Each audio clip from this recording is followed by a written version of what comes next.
Hi, I'm Rick Albert, and welcome to The Key to the City of Angels, the podcast where we unlock the secrets of Los Angeles real estate.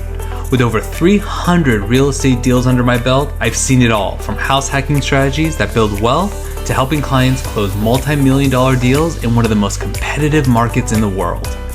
Every week, I'll bring you expert insights, market trends, and inspiring success stories to help you navigate the LA real estate scene. Whether you're a first-time buyer, an investor, or just curious about what it takes to thrive in the City of Angels, this podcast is your guide to making smarter decisions and achieving your goals. So grab your keys. It's time to unlock your path to prosperity in Los Angeles real estate.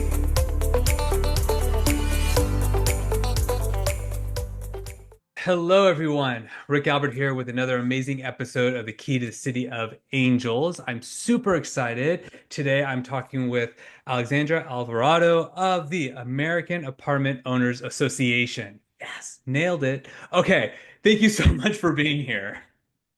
Thank you for having me. I'm so glad.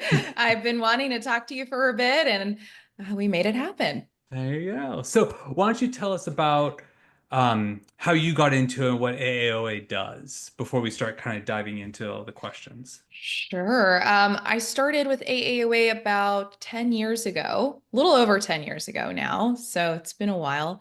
And it's really an association for landlords, property managers to get some of the tools they need to manage rentals. But as of the last couple of years, we've added on also some additional services to help our members invest and buy and sell.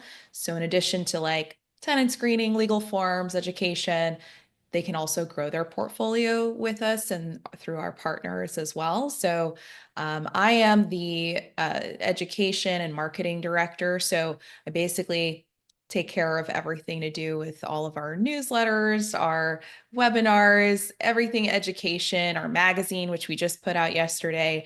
All of that kind of is under my supervision, which is really fun. I got to start webinars back in 2016 for the association, and some people didn't even know what they were. So Look at you staying ahead of the curve. yeah, so that's fun. That's probably my favorite part of the job is having some amazing hosts and amazing speakers come on and I moderate. So yeah, lots of different things going on at the association. We also have 153,000 members, which is amazing. We've grown so much and I love being a part of it. Yeah. Now, are most of the members are nationwide? Have Mm. you noticed that most of the members are in areas with like heavily regulated? So New York, California, Oregon, Washington, that sort of deal?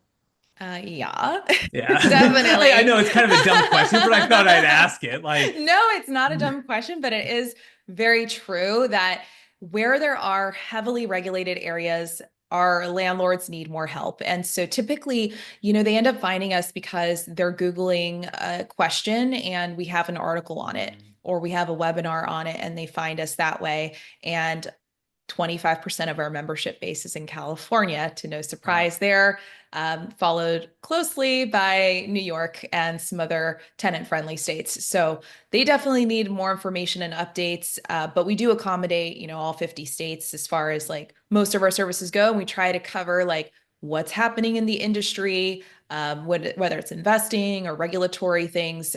We're trying to like basically keep everyone up to date. Nice. Okay. And then, so let's talk about California and LA, Sure. right? Because that's most of the listeners. A lot of laws have changed effective January 1st, and then of course April 1st. What are like what has people been talking about behind the scenes? Because you probably talk to way more property owners than I do. Well, yeah, there's definitely a lot of commotion. I think whenever, you have any law that's passed, the initial reaction is always, well, is this going to cause more work for me or am I going to get sued? So obviously they need to know what they can do to stay in compliance, but then also the next part is how do you kind of fold that into your existing operations so that it becomes a part of your system? And that's easier said than done, depending on how big your team is. It really involves a lot of moving parts and having good partners to work with. So whether it's the new tenant screening laws, so having a good tenant screening partner that can accommodate that, or like the rent reporting laws, which I know, Rick, we talked about quite a bit.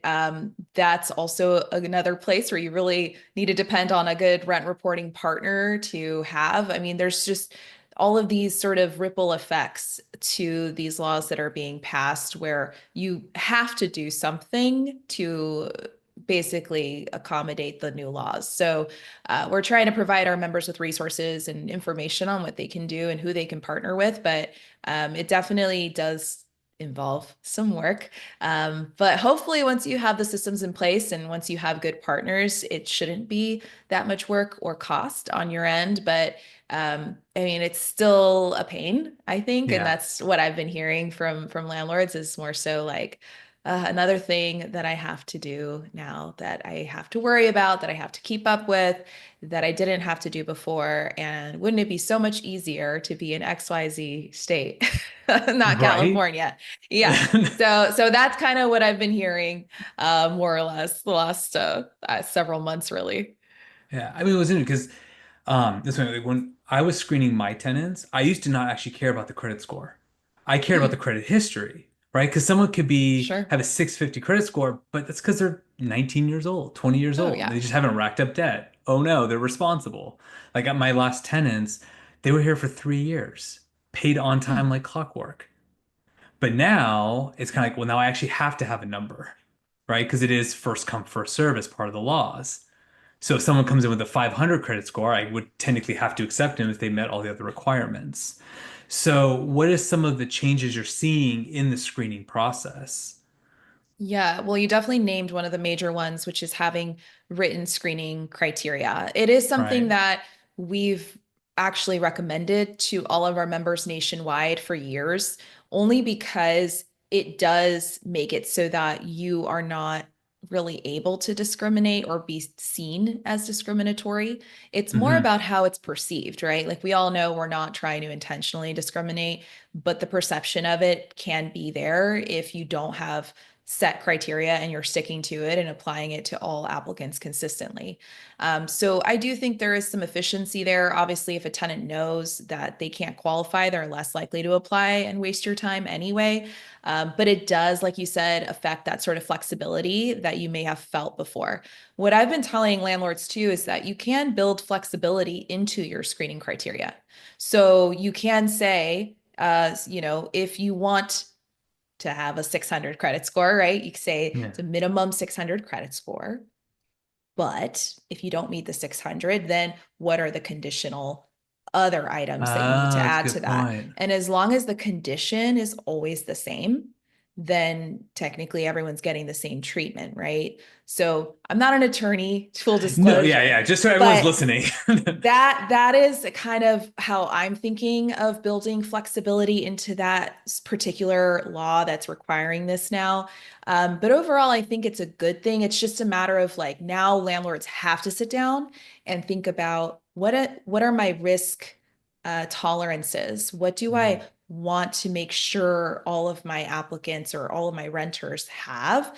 And you don't have to list everything, but you need to list enough things that you would maybe deny someone for. So think about evictions, bankruptcies, income, credit score, collections, late payments, landlord references, employer references. So if those are all things that matter to you, you have to just tell the tenant up front now. So it just is requiring landlords to do a little bit more thinking ahead of time instead of feeling like a gut feeling about someone and just going with it. They really need to just be very specific. And I don't think that's necessarily a bad thing. I mean, gut I feeling agree. is great, but you can also be a little deceived by your gut feeling sometimes. So this Yeah. would make it very much like objective in that case. Yeah, it was interesting. So, I just finished my first lease listing, and because also part of the new laws is you have to reimburse all the screening fees for those where the applicants were never considered.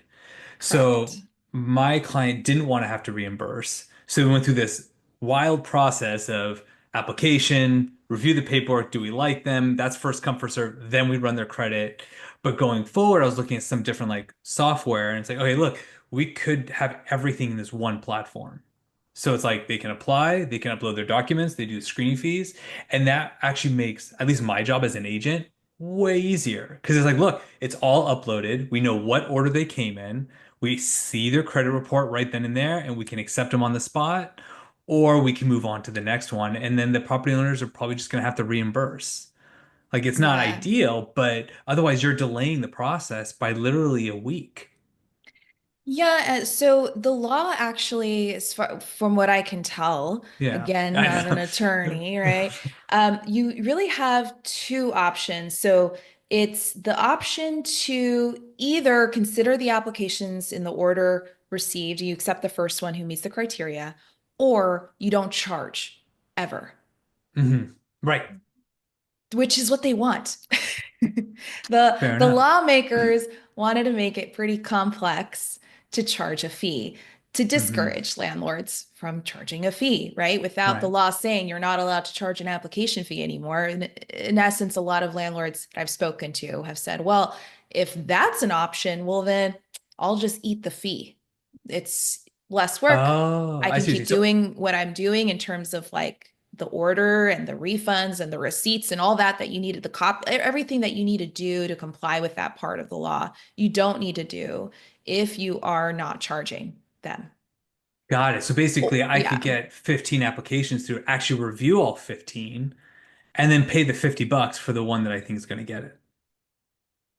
Like if there's You out of may, that 15 applications, if there's one yeah. that I like, then Hmm. I just pay for that screening fee and all that. Right? Because those credit reporting agencies are going to charge something. Sure, sure. Yeah. So then in that case, it wouldn't matter. The other thing you could do is you could charge the fee, but then you would have to refund them if you don't Right. accept them, right? So the idea here is if you did want to really make it simple and you're okay with having the cost, you can pay Sure. for it. So with Right. like AAOA's tenant screening, we Perfect. have the ability for the landlord or the tenant to pay. So you can Hmm. choose.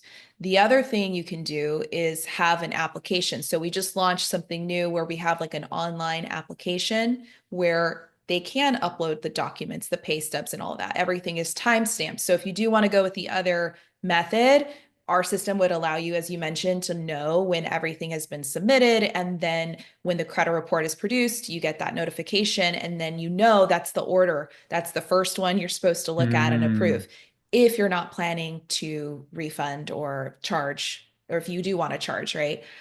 So it's a little confusing, I guess. Some landlords are just sort of feeling like I might as well just not charge if that's going to make it easier on me, but I know that can be expensive too. So I mean, it kind of depends, but then you might be getting less applicants if you have really specific criteria. So Yeah. I mean, some of the criteria I hear people have, I know one person, each individual person has to self-qualify. interesting. So So, they submit their own credit report, or what do they mean by self-qualify? so like for example, let's say you require 2.5 times the rent. Yeah. Each person individually has to qualify for 2.5 times the rent. Oh, I see. So even if it's like two people living Correct. So together. instead of household income, it's individual income. Interesting. I had a member ask me last week if they could do 18 months of rent in the bank in their checking account or savings account. Sure. And I was like, dang, that's a lot of money. It Like, is. who has, I mean, unless it's like a more high-end rental, it's difficult to find. Most Americans don't have like even 6 months of Right. savings. Oh yeah. That's hard to find, especially in LA when you think about the like rent price. This was an LA landlord, by the way. So, Wow. they're thinking, okay, rent is about $4,000 times 18. I'm not good at math, but that's a lot. Yeah. Right. They could be putting a down payment on a home probably I mean, with that amount. So right, like it's true. Like at some qualifying point, it's like even if they did have that kind of money, they're not going to be a long-term tenant because they could probably buy at some point. yeah, yeah. So keep your criteria reasonable, but I do understand having criteria is, obviously going to narrow down your search. So if you do find someone who fits it, then it's a lot easier than getting, a million applications that no one Sure. is going to be qualified for. So there's pros and cons to it, but Yeah. I think what landlords typically don't like is when a law tells them that they have to do something, even if it's something that they would have already done or already doing, because Oh then yeah. that means they can get sued for doing it wrong. Right. I always did pictures before photos, before the tenant moved in. That's another Like, one. Yeah. but I did that anyways. Most I people already, did. yeah, I already took photos and I even do a video. And then I Ooh. actually include the Google Drive link or whatever, and they just sign off on the Google Drive link. That's smart. Yeah, we've always had like a move in, move out checklist for free Yeah. on our website. And that's like Hmm. standard. Like you want to have at least a checklist. You want them to sign that, we do recommend them taking photos. But now we were looking at some companies that are actually helping landlords with that process so that it's all time stamped and that it's also verified, not AI. So that if it were to go to court, the tenant can't say, oh, that's a fake picture or that picture wasn't Ridiculous. taken at the time that I moved in. That's not real. That was a picture taken a year before I moved in. And Oh, so interesting. now there's some softwares that are popping up that are allowing, that to be sort of like cut and dry so that if it ever did go to court, this is all like What if? preemptive, right? What if this were Yeah, to happen? Then at least there would be proof that it's a real photo taken at that exact time and that exact location, even using like geolocation. So it's sure. like for sure, it's not like a picture of a picture, if you're, Uh, that you printed or something. It's like a real picture. it's funny because like that's been my last few weeks dealing with this lease listing. That's all I've been thinking about is like, what if, what if, what if, what if? And so I told them, I was like, you're gonna take photos, take them while you guys are doing the walkthrough. Yeah. And Right? take So, a picture of them in the photo. right? You might with like a newspaper, like showing I the approve. right? You know, it's interesting because like one of my predictions, and I'm not always right, but my thought is over the next like year to 2 years, I think rents are probably going to stall out, maybe even decline a little bit. But that's only because I think the criteria is going to increase. So when you have the more strict criteria you have, you kind of have to offset it sometimes with lower rent, right? If you're expecting someone to have 3 times the income, and you're expecting 5 grand, it might be hard to find someone who makes 15,000 a month. So you might have to drop the rent a little bit. So that's kind of like my thought. And then eventually, once that works out, then I think rents are going to skyrocket just by virtue of low inventory. Yeah. I guess it depends on how much the landlord is willing to adjust on their end when they Right. realize, like, oh, this is may not be very realistic, Hmm. um, which can happen. I think you might try something out, it doesn't really seem to work, or you're not getting as many applicants to fill that vacancy. And then maybe your vacancy is rising, your costs are rising while it's vacant. So you start to feel like the pressure of that. And maybe next time you rethink your criteria. Yeah. But I don't know. Los Angeles is just such an interesting place. Obviously, we have a lot of displaced people still from the Right. Palisades fires and the other fire too. So that's a whole thing still. I think that should sort itself out within the next few years. Once insurance claims go through, people, either leave the state or they stay. We'll see what that turns out like. But I don't see them necessarily going down, but maybe just stabilizing more. And then we have also, rent control in Los Angeles, which is more strict than it Right. ever has been. I mean, Los Angeles in particular, they're set now not just for multifamily, but for single family rentals as well, which were in every other part of the state are exempt from that type of rent control. So Hmm. you're looking at like every single rental in Los Angeles that can now no longer raise the rent to the extent that they could have before. So that alone is going to make it so that the rents aren't going to rise as quickly. But people may not move as quickly or as much either. Which could So raise rents. Because that yeah, was the whole argument with rent control is it keeps people staying put rather than moving, and that means no new inventory comes to the market. yeah, yeah. And I think what the issue is with that as well is now what I'm seeing on our end is so we Hmm. have a lot of mom and pops who are members of our association, meaning under 100 units, they don't have a big corporation or staff. They typically, because we've done surveys on our members, were the least likely group to increase rents on an annual basis. they're like, I like Susie. She's a good paying renter. I'm not going Been to raise there. her rent this year. She's great. Um, Maybe next year I'll consider it. And then maybe like when someone new moves in, I'll raise it up to market rate. Those options are now becoming limited because of rent control, because you know that you can't just catch up. So if you can't catch up, then and mom and pops know this now, they're raising the rent every year just in Yeah. case. Yeah. Yeah. So now they wouldn't have normally, but because of rent control, ironically, they're going to raise it as much as they can because this is like their only opportunity to do that for this year. They're not going to be able to raise it twice as much next year. Right. Yeah. If you're ever bored, Freakonomics, they wrote the book, but he has a podcast and he did a whole thing on rent control. And it's really fascinating. I'd be interested in actually watching that. I think Yeah. it is fascinating, and it's interesting because this is sort of happening in California at a statewide level. It's been statewide for Mhm. a while, right? And I'm curious to see what the effects of this will be in the Yeah. next like 10 years or so, because it's if more cities like Los Angeles are imposing even more rent control, I don't know. It's going to be interesting. I don't know what other word to use because I don't know that it's going to have the intended effects that the tenant advocates would have wanted from it. And I agree. that's a little disappointing, I think, for not just the investors, but for the tenants themselves. Yeah. I mean, my thought was institutional investors will start kicking in because they can afford the attorneys on staff. Yeah, Right? Like I know that's mom and true. pops who are like, I just dropped 10 grand in attorney fees just because this person Ugh, trashed my place. Versus ouch. these other attorneys are like, these big guys are gonna be like, well, we pay our attorney $250,000 a year. Whether he handles one case or 100 cases, it doesn't cost us anymore, which also means probably less negotiations for cash for keys.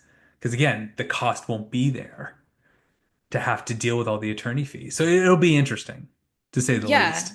well, for sure. And I think also, we have in Los Angeles, like the just cause eviction requirements. So Hmm. now you're looking at like you literally can't evict a tenant Yeah. just because you don't want to rent to them anymore. If they have an annual lease, you're pretty much required to renew it.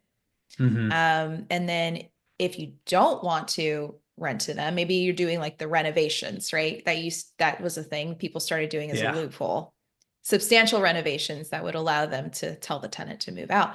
That's now being met with displacement fees. So now you have to pay the tenant to do that. So it is just, and not only that, you have to prove to them, like showing permits, It just keeps showing going and going like and going. you really and God forbid you have a Section 8 a tenant, because then you also have to get it approved by the Public Housing Authority. So it's like layers upon layers of just legal kind of nonsense that you have to go through just to be able to rent out the place. And so that's why tenant screening is becoming such a hot topic too. Right? You can't Yeah. you they can't you can't get them out. So better Bring in the hope best of that the the one you're best. getting in, you're getting the best of the best. So I kind of understand why some landlords are going to that criteria sort of extreme. But yeah, I don't know ultimately how many people are even going to qualify if you're asking for, 18 months rent savings or, I 800 credit score. yeah, I had a tenant lead and she's like, what? Because to your point, you send out the screening list. Like, here's the criteria before they even come and see it. And she's like, this is ridiculous. I'm not buying a house. I'm not. She's like, I pass. I'm like, okay. I still They have haven't been literally shopping another around 100. long enough. Right. I'm like, okay. Like, I don't, how do I respond to this? You don't. So, you know, we talk about like all the negatives of being a landlord in LA. Let's talk about some of the positives. What Okay. like so, I mean, obviously people are still buying in rentals. I still have clients that are buying rentals in Yeah. LA. What have been some of the positive impacts you've been seeing from landlords? Like some of the reasons why they're like, yeah, I keep buying. Yeah. Well, I think with the ADU laws, that was kind of promising, right? So Yeah. being able to create new rental stock on your existing property or buying a property that has now maybe more potential for expansion, that's appealing for sure. And I think it's something that before that wasn't available. And Obviously, there's some efforts to try to increase inventory, but not everyone's going to do that, right? So I don't know if it's just a drop in the bucket, but it is an option, right? That wasn't Sure. there previously.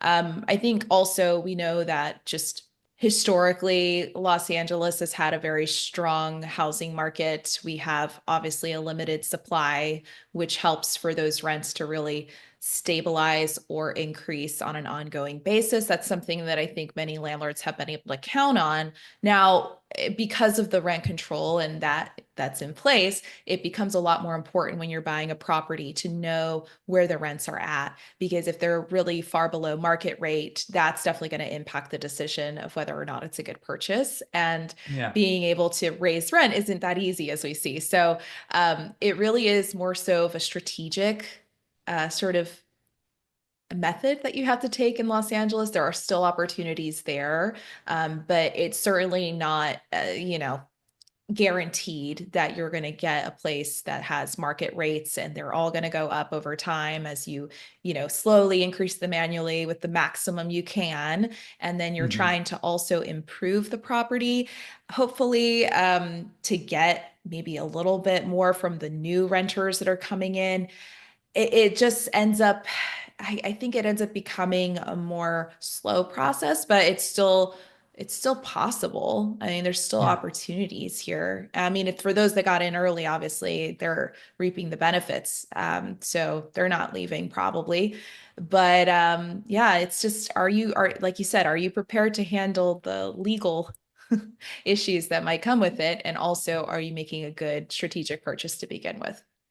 Yeah, it's interesting. I invest in between four different states, and people have asked me like, well, which is the best one?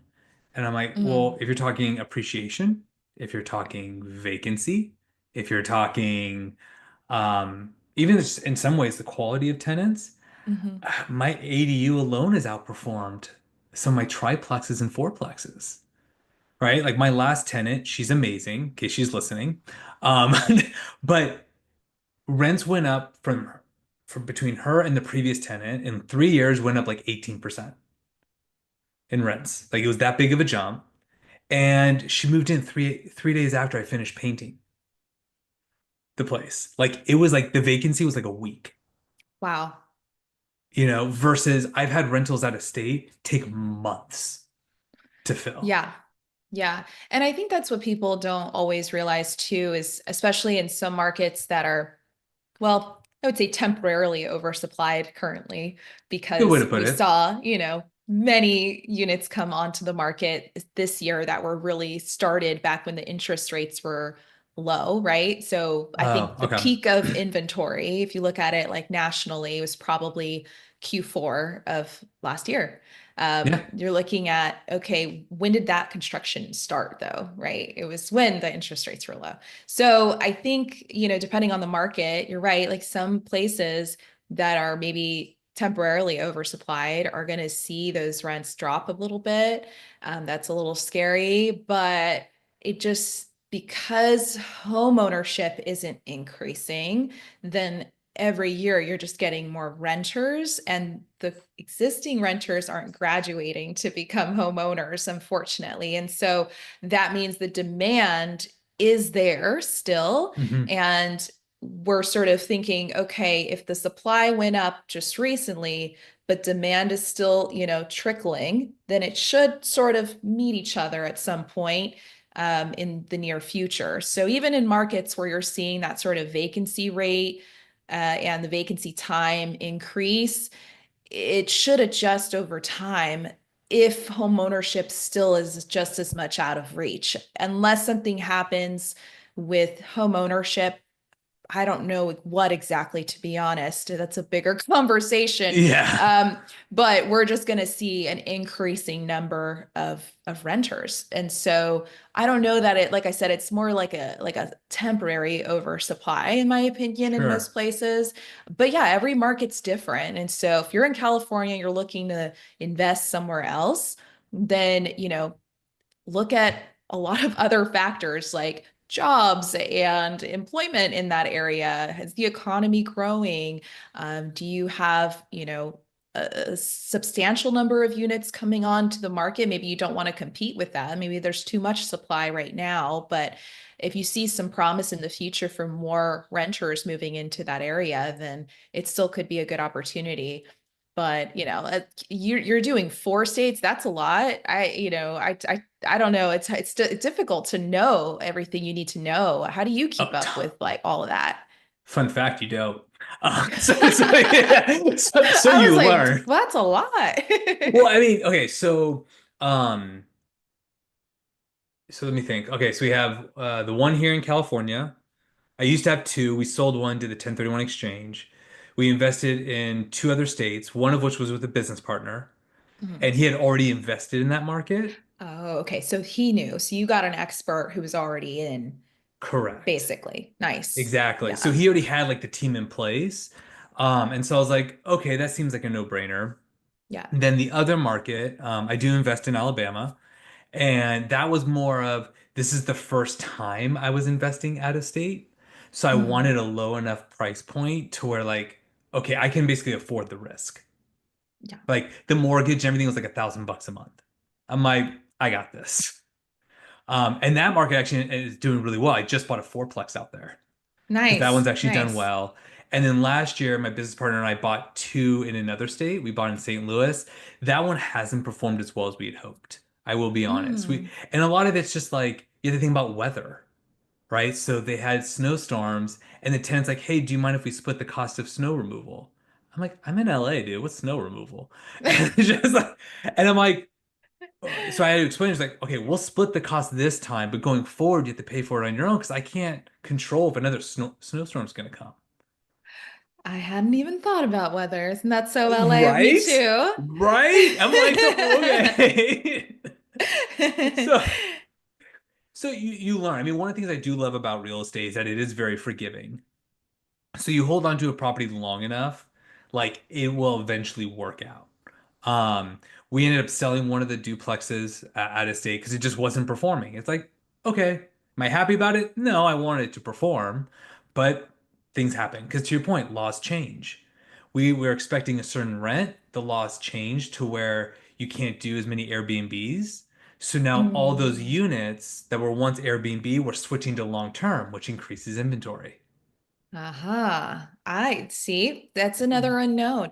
Another good tip if you're looking to invest out of state, not that this is going to prevent all your issues, but if you can at least see what bills are being considered that are Hmm. affecting landlords, it gives you an idea as to like, even if the bills don't get passed, you kind of want to know what's even on their mind because if it doesn't get passed this time, they're probably going to try pushing it again and again Sure. and again and so on. And so I get a little concerned sometimes when I see some bills that are like kind of crazy, and I'm like thinking, I wonder if other states are going to do this now too. So like there was a bill, it wasn't last year, it might have been the year before, 2023, that was going to require all landlords to accept pets, not emotional support animals or service animals, pets, any pet. Yeah, Interesting. yeah, and I remember seeing that, and I thought, man, if this passes and then other states start adopting this, like, could you imagine the issues with insurance, you know, Thank you. Because insurances have damages? clauses.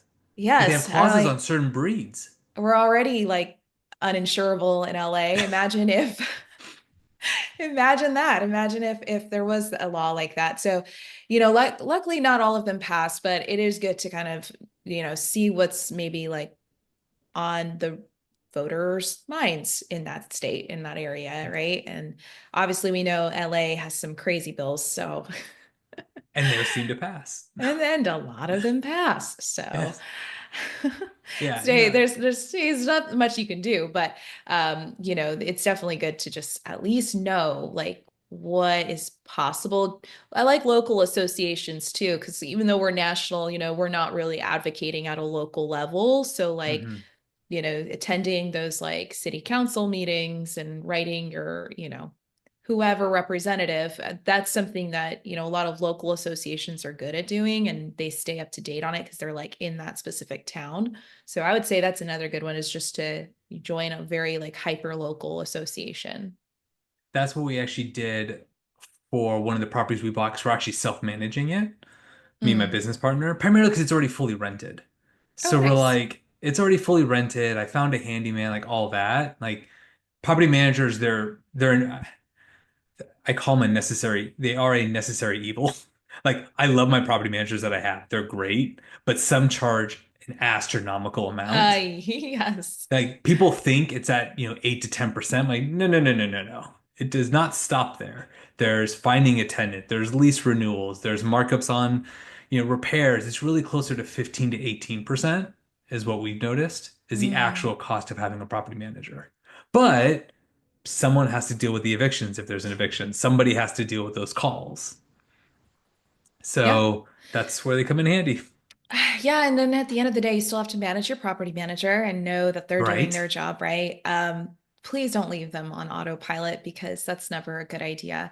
It's Such your a good point. property and no one's going to care about it as much as you do. So it's I good to agree. be in the know of what they're doing. And I know there was a property, I don't even know if I'd call them a property management company. They're more of a tenant placement company. So in California, they basically don't charge you until they place a tenant, and their whole Hmm. job is just to like find a good tenant for you. So, but you're Hmm. really trusting them to do the screening and the criteria and all the things that you would do, right? Because you're not Hmm. interviewing the tenant, you're not meeting them and shaking their hand, they are.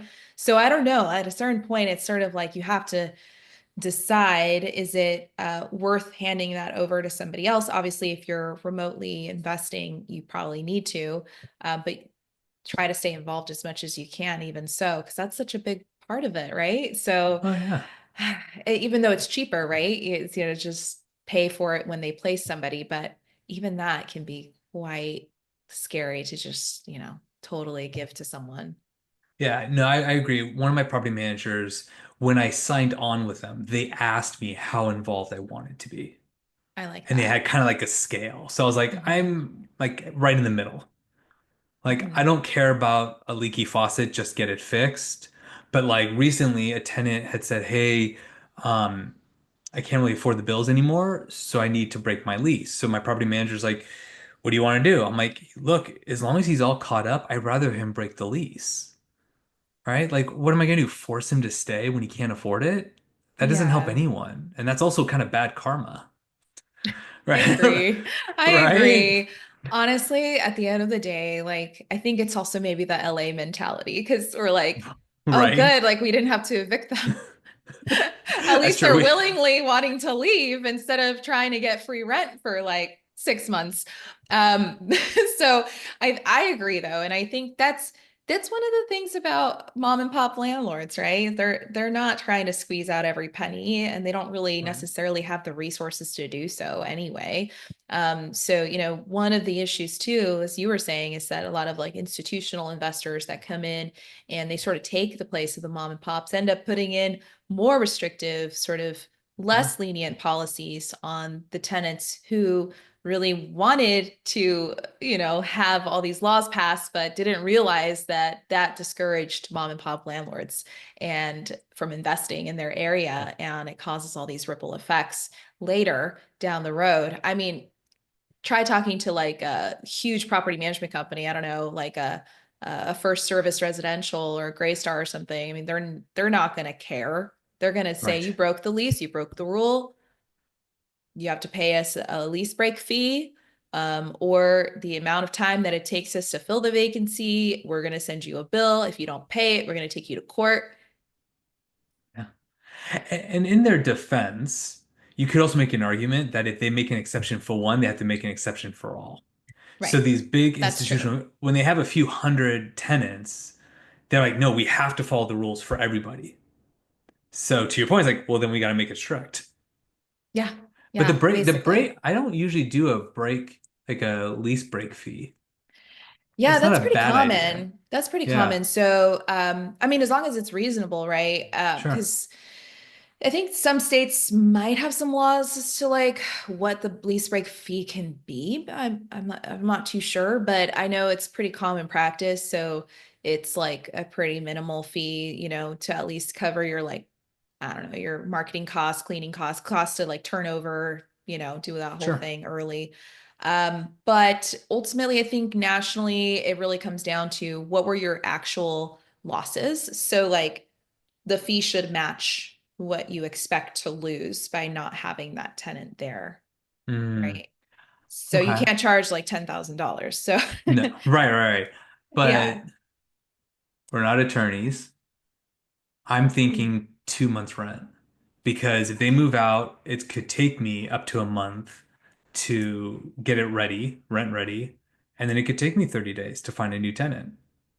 Yeah, and what I've heard some landlords do is they'll do maybe like a set fee like that, but then if they're able to rent it earlier than that, Yeah, then that's fair. they They don't charge the prorate whole it. thing. Yeah, so it's just like however many days the unit sat vacant, and any other costs that were associated, that would be like the bill. But ultimately, once the tenant moves out, like I said, like if they don't pay it, then it's on you to pursue it. And then you have to decide whether it's worth pursuing, but at least it gives it some teeth on Yeah. paper. So it makes it less likely that they would consider breaking the lease, or in that case, sign a lease knowing that they're going to break it. Because some people do that, right? They're like, oh, Oh I'm not yeah. going to say anything, but I'm probably going to move in like 4 months.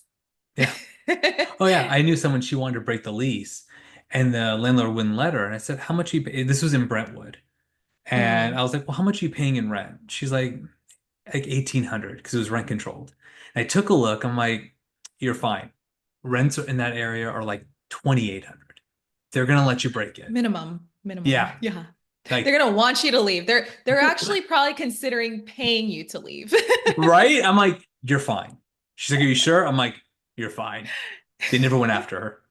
I'm like, No. no. They made her money in like a month. Like, Yeah. she's fine. Yeah. Right. So what, because we do a lot of my clients on the investment side, they're house hackers. So they rent by the room, rent out a second Mm. unit. That's kind of like my shtick with my clients. What is some advice that you would have for new landlords kind of entering the market? Ooh. Um, well, in Los Angeles specifically, I would say A, join the American Apartment Owners Association for free. Nice. Nice. It's free. I can give you guys a I lot of started reading the updates. magazine yesterday. Oh, good. I'm glad Yeah. you got it. And I would say B, join a Los Angeles specific association as well. So there's some great ones. There's the Apartment Association of Greater Los Angeles. There's the one in Orange County as well. Those are more hyper local. So they're going to tell you more about those like really specific bills. And it's more like about politics than we would Hmm. get involved in at that level. Sure.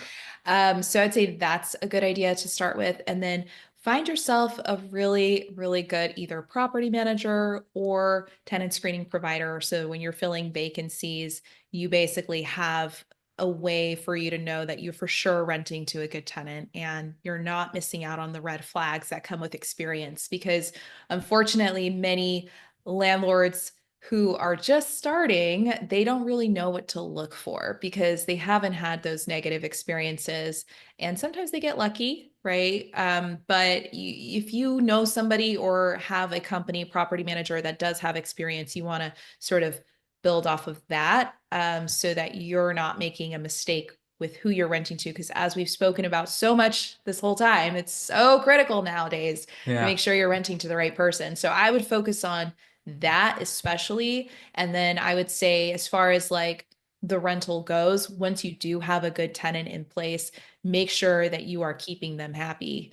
Because ultimately, like you do not want to have to be turning over left and right, and you want to keep them if they're a good tenant. So, Yeah. accommodating them in terms of like having like upgraded sort of features that maybe are uncommon in the market, or even like some sort of rent reporting is great. I know that's required by law now, but just having more sort of incentives for the tenant to stay there and keep paying rent so that you don't have to worry about it as much.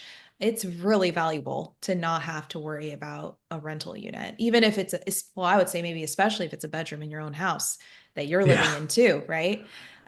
So that's critical. Also, smaller landlords, although it's becoming less of a thing, but like you all have more flexibility.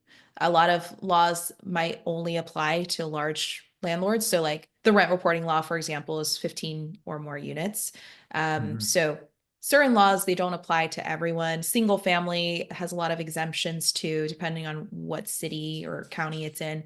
So if you're, operating at a smaller level, there can definitely be some advantages. So make sure you're aware of that as well, and what you can do within, you know, your portfolio. It can be more than you think, as far as like how much you can raise rent, or what your lease agreement, with what laws you need to follow. I think that's really what it comes down to. Like you need to know what's important to follow and what's a good practice, if that makes sense.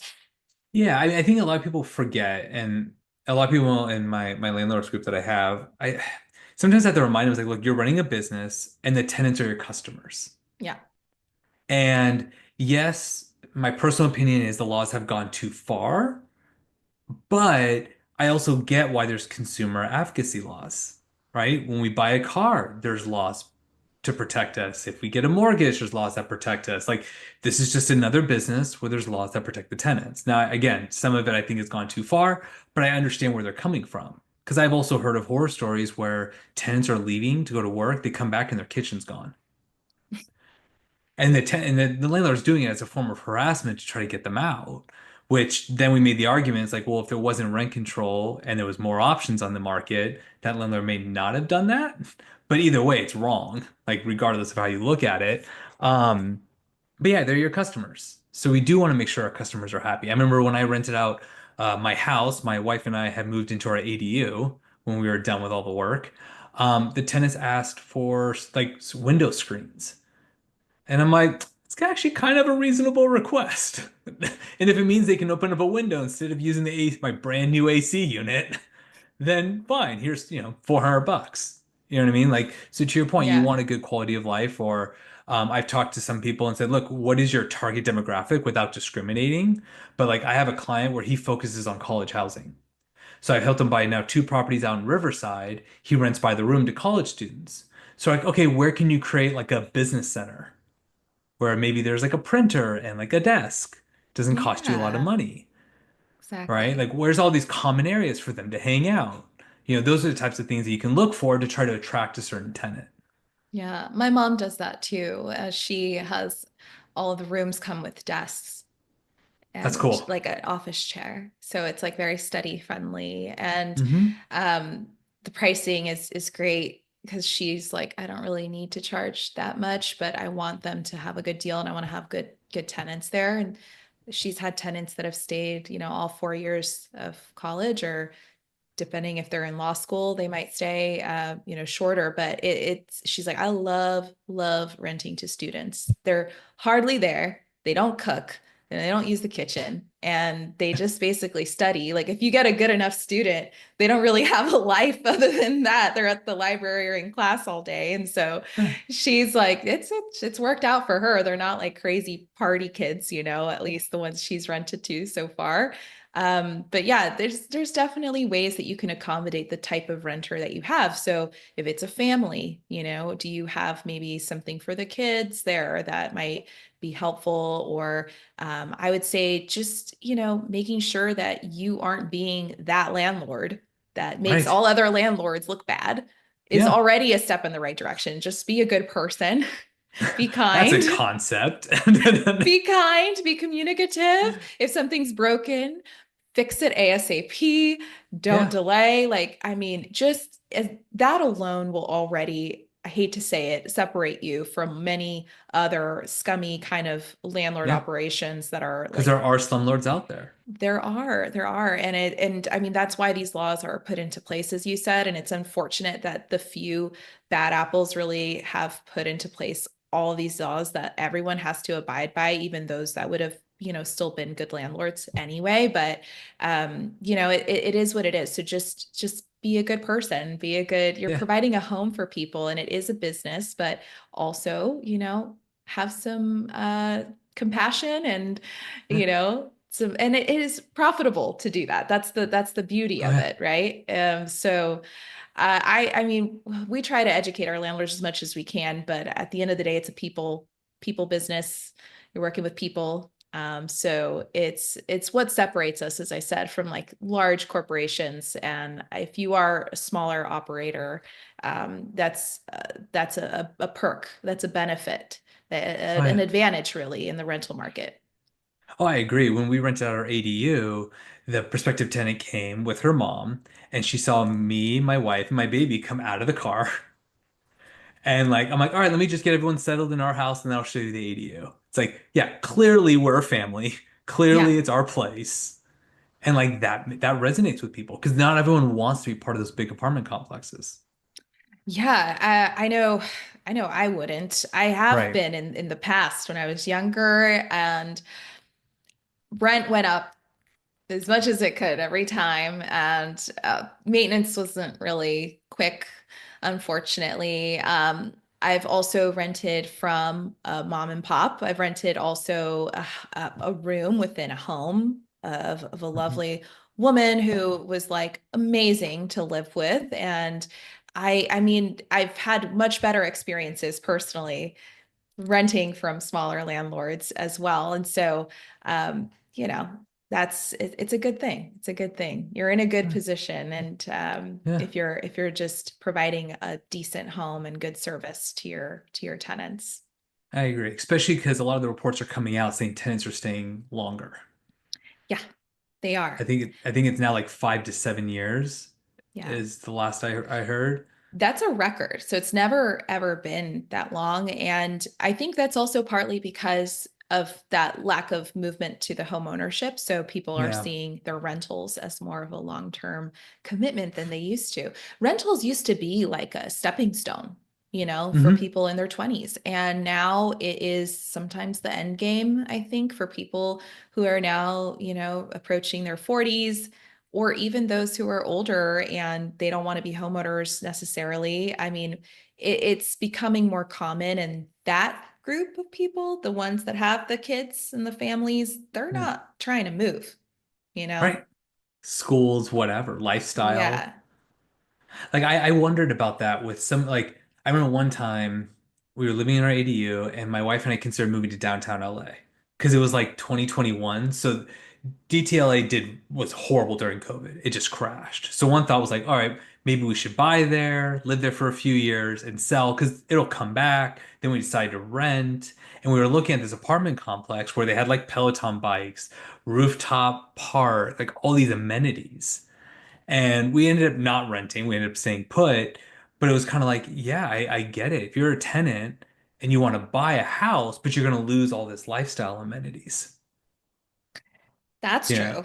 Well, the amenities are definitely nice, I think. But I also think that even with like all of those amenities that are in place, like if you look at some of those luxury buildings, some of them have the worst reviews. One of my friends moved into this beautiful building. I mean, it was gorgeous, right, on all accounts. I mean, one of the worst service property Interesting. manager like experiences ever that she had. And you know, for her, she was like, I don't, it's nice, but I mean, she's like, I don't know if this is even worth it. Like the like fire alarms would go out at like random times of the night, Oh, like, so that was a whole issue that wasn't getting fixed forever. You know, she had her packages stolen from her mailing room. She had multiple issues with like security even. And well, sometimes some of those buildings, they look a lot nicer than they are in terms of like the experience. Again, like that big sort of corporate, yeah, I don't know, something's missing from it. And I think she sort of realized that. And so she ended up moving to like a more like roommate situation in a house. She hmm, wanted, after having all of these like crazy amenities, which look really good on paper. So I don't know, it depends on the building, I guess, but yeah, I definitely think like there's that if they do it right, then they definitely wouldn't want to leave. But I do think there's some that are just they just look really nice, but they're not yeah. It's like really. like a car that looks great but then doesn't run. Yeah, yeah, or is like really Right. expensive to fix. Yeah, Right. it's definitely not just Interesting. all what it appears to be from Yeah. what I've seen in my experience. But Yeah, LA is, I think, also that kind of place, right? Where it's trying to look flashier maybe than it Oh, for is. sure. Keeping up with the Joneses is like such a real thing here. Yeah, yeah, It is such a definitely. real thing. And it was funny because like I used to drive like I leased, the BMWs and the Audis because like in my line of work, you have to have a BMW that shows success. And I started having clients, especially when I had the Audi, which I loved, but still, I constantly like, well, because they started becoming more investor friendly. Like, why do you drive an Audi? Shouldn't you be saving money to go buy another investment property? I'm like, damn it, you're right. So then I actually, when I got rid of it and I actually bought like, I think I got the Mustang Mach-E because it was all electric. And I'm like, okay, that's kind of a nice hybrid. And then that ended up being a lemon. But either way, it's like now I'm going like, all right, I'm not focusing so much on how flashy the car is. It's still like a nicer car just for those clients. But you're right. It's like some people are like, oh yeah, they'll spend hundreds of thousands of dollars. I had a client who bought a Lamborghini Yaris. It's like a $200,000 car in the middle of escrow. I'm like, What? dude, yeah. I'm like, Ah! are you shitting me? And he's like, don't worry, it was under my wife's name. She's not on the loan. I'm like, okay. Wherever floats your boat, your money. Oh my Um, goodness. nice enough guy, but still, like, okay. Um, That's a like to each crazy own. way. That's a crazy one that I really don't need at the Yeah, yeah, no, I agree. It's just and no knock on them because it's all percentage based. So it's like a $200,000 car for them could be a $20,000 car for us. sure. But still, I'd rather buy the next investment property. Yeah, I mean, when you think about it, when you're thinking about it from like an investing standpoint, even Hmm. if you're not investing in real estate, just investing in just the S&P 500, like whatever it is, right? Right. You know it's going to go up. You know that the car is not. So Right. it's Cars are a such horrible a investment. wasted opportunity. We're really thinking about money in that way. It's like, every dollar you spend that you didn't need to is something you could have had grow for you in the future that could have maybe in 40, 50 years be tens of thousands of dollars, versus like the one thing that I mean, you can't think about it like that too much because then you'll never have fun and never do anything Right. that you like. Fair But at enough. the same time, there's an opportunity cost to everything. Yeah, for sure. Mhm. So what are some of the services that AAOA provides as we kind of wrap Yes. this up to kind of help, Sure. landlords stand out and kind of be able to run this like a business? Sure. So I think we mentioned a few already, but that online rental application, that's really convenient, mixed in with the tenant screening, which is going to be very comprehensive. I mean, as far as tenant screening goes, it's among the most comprehensive I've seen in the industry. So if you really are looking to find out more than just what like a typical tenant screening provider can give you, that's going to be a really good option for you. And then from there, we have also our state specific legal forms, which are all attorney reviewed, customizable. So if you are wondering, like, where should I get my lease agreement? That's a big one. That's a very important Hmm. one. You should definitely be checking that out. I also think the webinars and educational courses that we have are really helpful if you're just getting into the industry. So many of the topics we do one webinar a week live pretty much, and we have several courses as well. All of the recordings are on our site. So if you really want to be a good landlord, one of the beauties of doing it in today's day and age is that there's so much knowledge out there. You don't have to go to school, you don't have to get a degree. You just need to be willing to learn and spend the time on it. And so Yeah. we're just providing that sort of knowledge. And if you join for free, you get the newsletter and the magazine automatically. That's another wealth of knowledge. The newsletter comes out every Tuesday and Friday. So just subscribe. I mean, it's really the best thing you can do over time. You'll see the results of it. You'll feel a lot more confident as far as when you're renting to someone, you come up across a problem. Maybe you already read about it on our blog or a newsletter or magazine or what heard it on a webinar. All of the solutions that I typically recommend, I know I talked about a few today. We have webinars on those solutions too. So a lot of our benefits to our members is referring them. So like we Hmm. may not be like the software, but we can tell you what's a good software to use for X, Y, or Z, right? So consider us a free resource for you. And if you do need screening or legal forms, then you do have to pay for those, but it is absolutely worth it if you're looking at having a strong rental business. So check it out, AAOA.com, and join there for free. And then you can start getting the newsletter and some of the other goodies we have. All right. Well, thank you so much for doing this. This was a lot of fun. And Thank I'm you for glad we were able having to. me. Yeah, I mean, maybe we'll do this like once a year because there's always new laws and stuff that come up. I think last year was what, like 72 changes or something.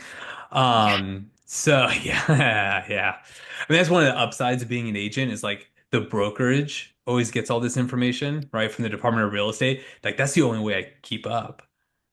Uh, Yeah, they do a good job, honestly. yeah, Like the brokerages, and I would say like the California Association of Realtors, they do a right. great job too. I think, but if you're not in that industry, then Sure. there's a lot of information that you need to get from like an association for landlords would be like the alternative, right? So yeah, I mean it's good that you're a part of it and that you're really knowledgeable actually. Well, thank you. I think that's actually why I think you're a good investor as well. So kudos to you because you're doing the homework and telling other people about it too. So yeah, it's a lot. It's a lot to keep up, but you need good partners in place to stay up to date. I agree. All right. Well, how Mhm. can people get a hold of you, get a hold of the association?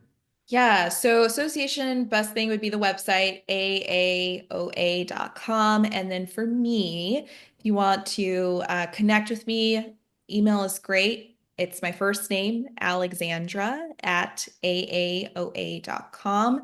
And I do respond to emails, every single one of them. Sometimes it's like feels like a full-time job, but but please email me if you want to discuss anything related to the rental or you need industry or you need a referral for something. I can probably get one for you.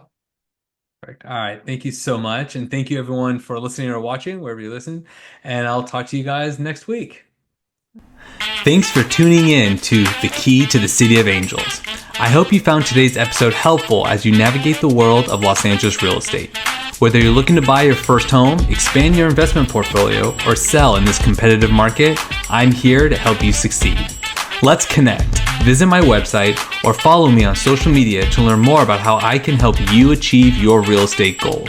And if you're ready to take the next step, don't hesitate to reach out. I'd love to work with you. If you've enjoyed this episode, be sure to subscribe, leave a review, and share it with someone who might benefit. Together, let's unlock your potential and make your real estate dreams a reality.